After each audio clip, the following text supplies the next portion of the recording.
that being said, I like Asia Times a lot, and I like Zero Hedge a lot. But you've got to understand sometimes when they're linking the story, some of the stories. Now, this to me shows a strategic culture, and others that are these kind of information firms have been pushing that story from Escobar.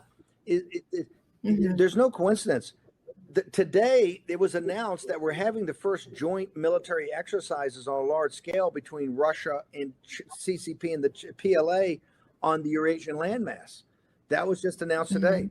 Because of the Biden administration's incompetence and, quite frankly, I think compromise, we have forced the Russians into a partnership with the CCP, which was the number one thing President Trump and I fought for in the Trump administration. The last thing you want to do is unite, let the CCP unite with Iran, Turkey, Pakistan, and Russia on the Eurasian landmass. So once you have that, trust me, Japan, Korea, Australia, India, Western Europe, particularly Germany and France, and the United States and Great Britain have a big problem.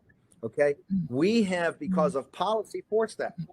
That article seemed to me, since for strategic culture, why would the KGB be pushing this thing? It's obviously Miles's enemy number one to the CCP, and they're getting their new partners to say, hey, we want to do this. And the timing was around this court hearing. So no, it is ridiculous for an American court to use that information. That everything in there is just rebaked and repurposed things that have been said for years and put it out by the CCP's actually quite more sophisticated intelligence services, right? So no, I think people, as I tell people about Miles, look at what he says and look at what has happened, whether that's been on the CCP Wuhan, the COVID-19 virus, and early on when he told us about it, about the weaponization of it, about Fauci, about the vaccines.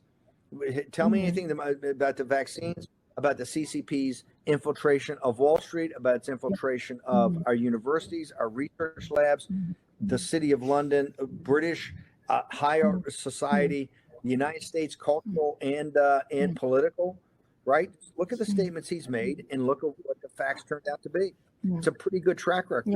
And we would not be in this situation now of being Nancy Pelosi's trip would have never happened if Miles Guo hadn't come to the West and warned America, about what was going on. And here's my point.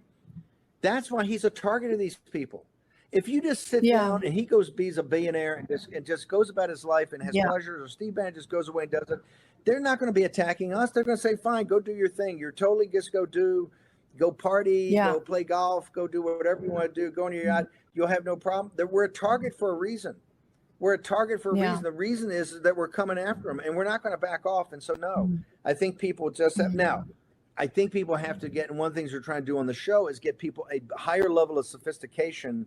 That when you're seeing this stuff, particularly today, given the Ukraine war, given that, and this breaks my heart. I got to tell you, CCP and the Russians are definitely working in a partnership with Iran, with Turkey, with Pakistan, and it is we are setting, because of the Biden's incompetence and malfeasance and their compromise off the laptop from hell, we are setting the stage for something that even Trump's not going to be able to come back in and wave a magic wand. We are setting things in right now that are going to take us decades and decades and decades